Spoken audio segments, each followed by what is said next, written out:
Muy buenos días, un placer estar aquí. Bueno, yo soy suizo y yo llevo más de 10 años trabajando en ese mundo offshore, en la industria offshore. Primero empecé en Credit Suisse, un banco suizo, que de hecho entré cuando todavía el mundo viejo, pero luego a través de la crisis financiera cambiaron las reglas del juego completamente. De hecho, hubo cambios masivos que terminaron en eliminando el secreto bancario suizo. Luego, hace 5 años vine a Panamá con una empresa especializada en soluciones de estructuración de patrimonios de forma legal como fundaciones, fideicomisos. Y hace poco NTL me reclutó y ellos tienen ese enfoque de soluciones en ciudadanía, residencia y por supuesto temas de CRS. Bueno, CRS es un acrónimo inglés para Common Reporting Standards, que se traduce al español como estándares comunes de reporte. Se refiere a un acuerdo entre los países de la OCDE definiendo cómo intercambiar la información financiera entre países. Entonces, ese estándar implica hoy en día que bancos, instituciones financieras, pero también fiduciarios que manejan estructuras legales alrededor de patrimonios, tienen que reportar la información sobre los patrimonios, distribuciones de beneficios a las autoridades fiscales de sus clientes. Eso es un cambio de juego total. No, ha cambiado dramáticamente, porque tomamos el ejemplo de Colombia. Cuando yo estuve en Colombia hace unos años, un reporte del banco que hoy en día toca hacer a las autoridades fiscales de Colombia ya hubiera sido como consecuencia para el cliente una multa, puede ser hasta alta, pero hasta ahí llegó. Hoy en día ese mismo delito de no haber declarado tanto el patrimonio como los ingresos implica hasta cárcel, porque ya hoy está definido como un delito criminal. Entonces, eso es un cambio muy drástico, no solamente para el cliente, sino más y más también para los asesores que estaban involucrados con ese cliente. Así que hoy tratar de no pagar impuestos de forma ilegal es muy, muy peligroso en muchos países. Bueno, de hecho empezó con un caso en Suiza, cuando un banquero de la UBS fue arrestado por haber asesorado a la clientela estadounidense. Resultó que las mismas autoridades de Estados Unidos empezaron a hacer un caso contra el banco y contra inclusive casi todo el país de Suiza, tratando de cambiar las mismas reglas de Suiza y hacer responsables a los banqueros que asesoraron a sus clientela estadounidense, hacerlos responsables criminalmente por haber hecho esa asesoría.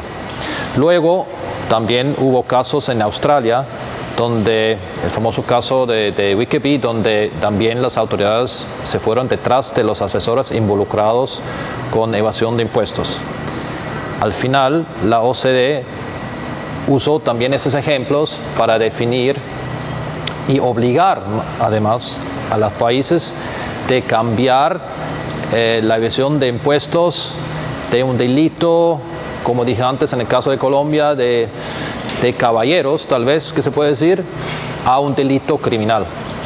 Entonces, hoy en día eso implica que ya dar asesoría es peligroso, pero también para el cliente se tiene que fijar también con quién se deja asesorar. Entonces ha cambiado totalmente el mundo para los asesores y clientes offshore.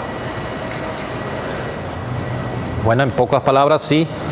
Y hay que decir, la mayoría de los asesores está alterado, pero por supuesto no lo admite.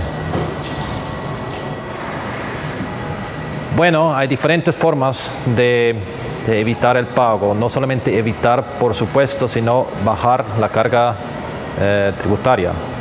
En ciertos casos estamos hablando de diferir el pago de impuestos porque solamente se paga a la hora de recibir un beneficio. Pero en otros casos sí hay una evasión legal. De hecho, una estrategia que ha sido usada por familias adineradas durante mucho tiempo e inclusive por muchas corporaciones grandes a nivel mundial, y es completamente legal y es muy simple. Hoy en día está abierto también a la clase media para bajar su carga tributaria. Bueno, en pocas palabras es salir del sistema tributario donde vives. Bueno, toca cortar los vínculos con su domicilio actual para que ninguna autoridad de ese país puede reconocer una residencia fiscal. Eso quiere decir que hay que mudarse a un país que tenga un sistema de impuestos más favorable para sus circunstancias. Bueno, de hecho, Panamá tiene un sistema tributario más favorable para mucha gente porque solo grava los ingresos a nivel local y no a nivel mundial.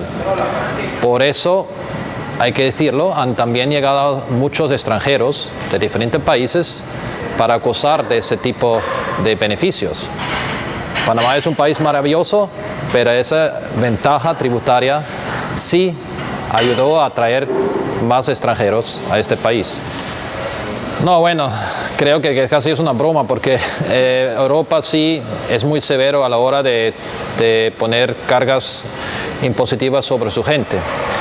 Tomamos el ejemplo de Francia, donde un empresario no solamente paga más del 30% de las ganancias de su empresa como impuestos de ganancia, sino también a la hora de recibir los dividendos de esa empresa, paga impuestos muy altos y además también paga impuestos sobre patrimonio a nivel mundial. Hay personas que dicen que en países como Francia o tal vez Italia, la carga tributaria puede ser hasta el 70% de su ingreso, sobre todo para ingresos altos, ¿no? Entonces, claramente una gran diferencia entre Panamá y un país como Francia. Bueno, hagamos un ejemplo. Si un empresario que vive en Panamá y un empresario que vive en Italia hacen negocios fuera de ese país, en el caso de la persona en Panamá que digamos gana 100,000 al año, le demora 10 años para llegar a su primer millón, mientras una persona con domicilio en Italia puede tardar más de 25 a 30 años para llegar a su millón. Ahí se da la diferencia. Ahora hay que preguntarse cuánto vale la buena pasta en Italia para compensar todo eso. Bueno, puede ser en Panamá, pero hay otros países que pueden también dar esa posibilidad. Un fideicomiso en sí mismo tiene beneficios mismo hoy en día con toda esa transparencia. En primer lugar, hay una protección contra sus acreedores, y que pueden ser, por ejemplo, socios de negocio, clientes de su negocio, temas familiares como dentro de un divorcio. Así que blindado a través de un fideicomiso ya puede tener más tranquilidad. Luego, lo que ya he mencionado, el tema de diferimiento de impuestos. Cuando uno estructura ciertos fideicomisos segregando el patrimonio, claramente hay solamente pago de impuestos a la hora de recibir los beneficios. Y por último, un fideicomiso sí puede ayudar a mantener ciertos patrimonios familiares, como sobre todo empresas, sobre generaciones, porque se delega ese manejo en las manos de terceros fiduciarios y evita peleas entre familiares que pueden al final terminar con una empresa familiar. Bueno, significa que la OCDE al final del día no estaba contento con el progreso de Panamá en temas de intercambio de información con otros países. Al final del día ya hemos visto la reacción de Panamá, ya firmó el acuerdo de intercambio de información automática y de hecho ese es el objetivo que tenía la OCDE y lo logró. ¿Qué quiere decir eso? Que tener una sociedad panameña como en el pasado para optimizar sus impuestos, por ejemplo, ya no sirve porque ya habrá intercambio de información y entonces no hay ningún beneficio en ese tema.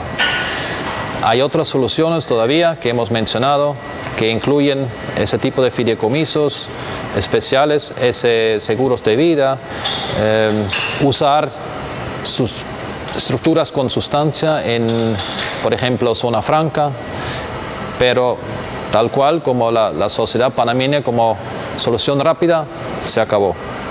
Ahora, en términos reales, para las empresas operativas, no creo que tiene mucha importancia porque, aunque sea lista negra, quiere implicar que los países europeos, por ejemplo, o cualquier país, tendrían que cambiar sus leyes para adaptar un bloqueo de negocios con Panamá. Y eso tarda mucho y de hecho yo no creo que va a tardar Panamá estando en esa lista. De hecho ya están hablando de quitar otra vez Panamá de esa lista negra. Era una extorsión como han hecho otros países. Digamos, hoy en día es la forma nueva de un imperialismo que se basa en eso, y no con armas, sino con ese tipo de amenazas en el mundo financiero.